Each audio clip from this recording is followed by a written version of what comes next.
Why don't we go inside that room? Can we go in? Baba said it is forbidden to go in.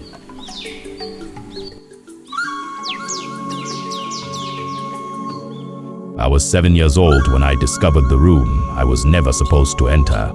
It was at the back of my grandfather's compound, behind a curtain of woven raffia, a small room with no windows. No one ever went in there except my grandfather, and only at certain times, early morning before the sun rose, or late at night when the compound was asleep. One afternoon, while everyone was at the farm, my curiosity got the better of me. I pulled back that curtain and stepped inside. The air was different, heavier.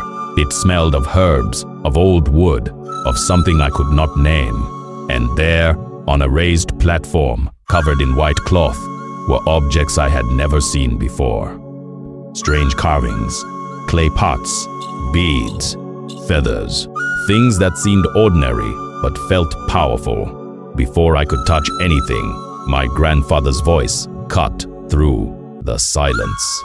"Get out, now." Get out, now! I had never heard him sound like that. Not angry, but urgent. As if I had walked too close to a fire I did not know was burning. In many African homes, there were sacred objects that no one, especially children, was allowed to see or touch.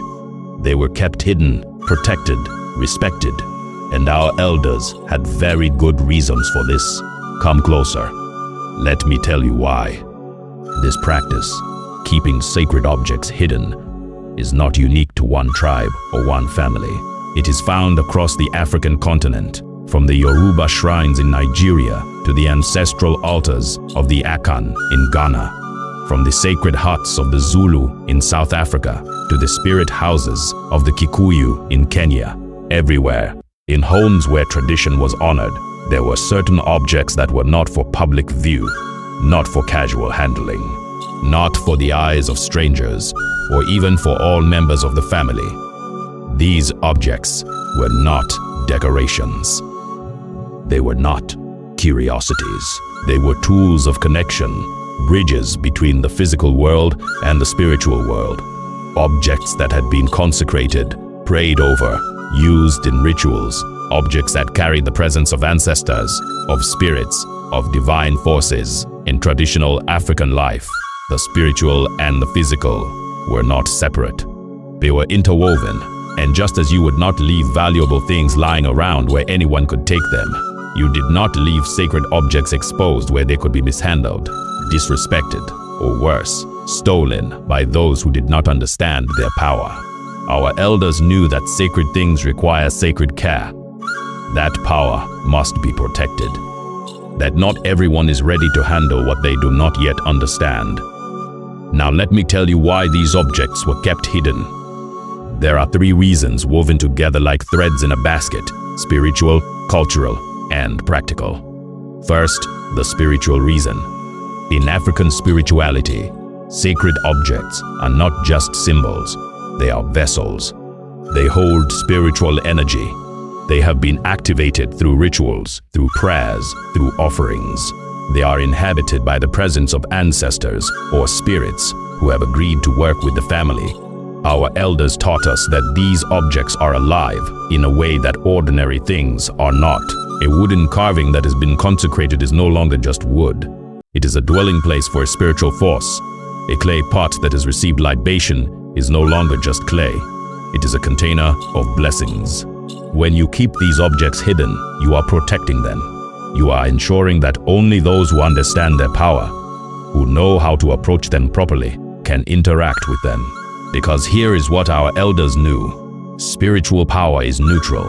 It can bless or it can harm, depending on how it is handled. If someone who does not know what they are doing touches a sacred object, they can disturb the balance. They can anger the spirits.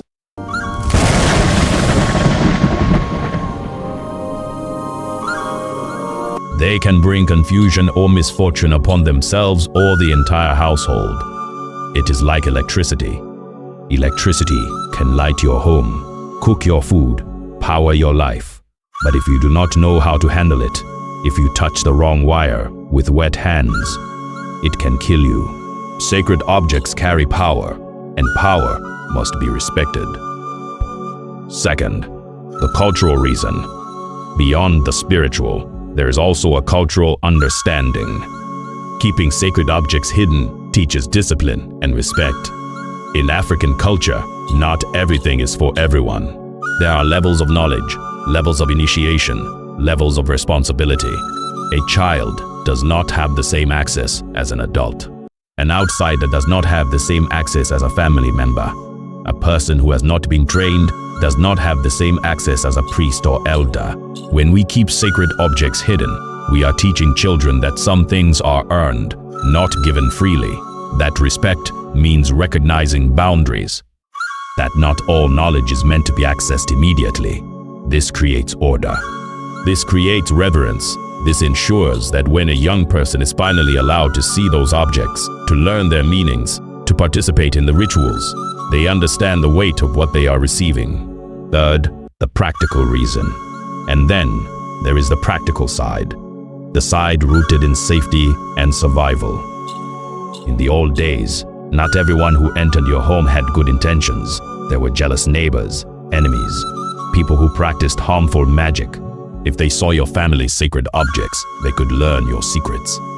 They could use that knowledge against you. They could steal the objects and use them to harm your family. Our elders also understood that certain objects could be dangerous if mishandled. Herbs used in rituals could be poisonous if consumed incorrectly. Sharp ritual tools could cause injury. Objects that had been used to absorb negative energy could transfer that energy to someone who touched them carelessly. So by keeping these things hidden, locked away, accessible only to those who knew how to handle them safely, our elders were protecting both the objects and the people. There is a proverb among my people, spoken across many African cultures in different forms. Die kron kron no, won fa ne so aguadie. It means, what is sacred is not left in the marketplace. This proverb teaches us about the nature of sacred things. The marketplace is public, open, chaotic. Everyone passes through. Everyone handles the goods. Everything is for sale. But sacred things are not commodities. They are not entertainment. They are not for public display or casual observation. When we keep sacred objects hidden, we are saying, this is not for the marketplace. This is not for everyone's eyes. This is protected, honored, set apart. This is the wisdom. What is truly valuable must be guarded. What is truly powerful must be approached with care. And what is truly sacred deserves a space away from the noise and carelessness of everyday life. He did not shout, but he sat me down outside in the shade of the old mango tree, and he spoke to me in a way that made me understand the seriousness of what I had done. Do you know what is in that room? He asked. I shook my head, suddenly afraid. In that room, he said slowly, are the voices of our ancestors, the protection of our family, the blessings we have carried for generations. Those objects are not toys. They are not curiosities. They are our connection to those who came before us, and they must be treated with respect. He explained that he had been initiated, trained by his own grandfather in how to care for these objects, how to approach them, what prayers to say, what offerings to make, when to use them, and when to leave them alone. One day, he said, if you prove yourself worthy, if you show respect and discipline, I will teach you. But until then, that room is forbidden. I never entered that room again without permission. And years later, when I was older, when I had proven myself through patience and obedience, my grandfather did teach me. He showed me each object, told me its story, taught me how to care for it. This wooden staff holds the strength of our ancestors, It's so strong. and these beads carry their blessings and protection. I understand. I remember another family in our village. They had a shrine at the edge of their compound, covered by a small thatched roof. Inside were objects passed down through many generations: carvings, brass bells, old ceremonial swords. One day, a visitor, Someone from the city who did not understand our ways walked up to the shrine out of curiosity and reached in to touch one of the carvings. The head of the family rushed over, visibly distressed, not angry at the person, but deeply concerned. They immediately performed a cleansing ritual, burning herbs, pouring libation, speaking prayers. The visitor laughed it off, thinking it was superstition, but the family knew better. This artifact holds the spirits of our ancestors. Spirits? That's a bit hard to believe. They knew that careless contact with sacred objects could bring imbalance, and they were not willing to take that risk. Now, I know the modern world often looks at these practices with skepticism. People say, it's just wood, it's just clay. How can an object have power? They say we are being superstitious, backward, stuck in old ways that no longer serve us. But here is what I want you to consider. Even if you do not believe in the spiritual power of objects, the principle of keeping certain things sacred and protected still has value. Think about how we treat things that matter to us today. You do not leave your most precious possessions out where anyone can touch them. You do not share your passwords with everyone. You do not post everything about your life on social media. Some things are private. Some things are protected. Some things are only for those who have earned the right to access them. Many modern African families still maintain sacred spaces, even if they have adapted the practice. Maybe it is not a separate room anymore. Maybe it is a locked drawer, a special cabinet, a private altar. But the principle remains. Certain objects that connect us to our ancestors, our faith, our heritage, deserve protection and reverence. And maybe in a world where everything is public, where nothing is sacred, where privacy is disappearing, we need this tradition more than ever. We need to remember that some things should be set apart, that not everything is for public consumption, that sacredness requires boundaries. I still keep certain objects hidden, not because I fear spirits in a superstitious way, but because I honor what those objects represent.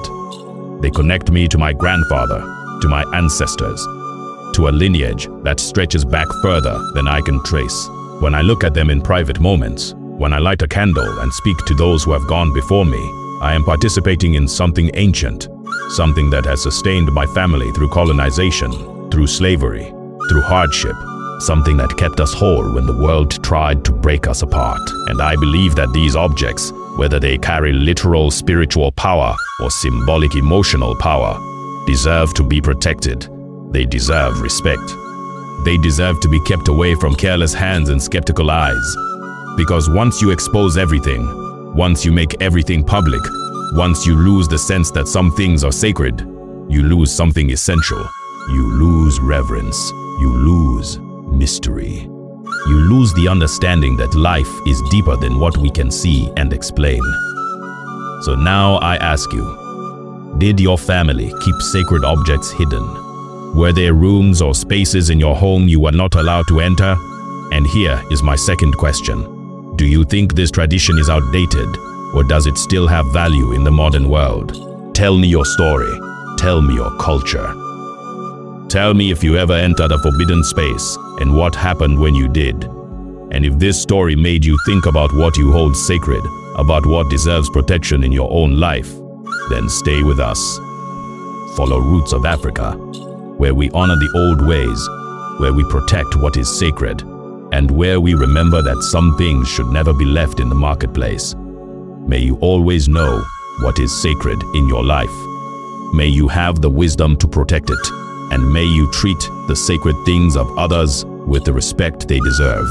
Until we meet again by the fireside, go well.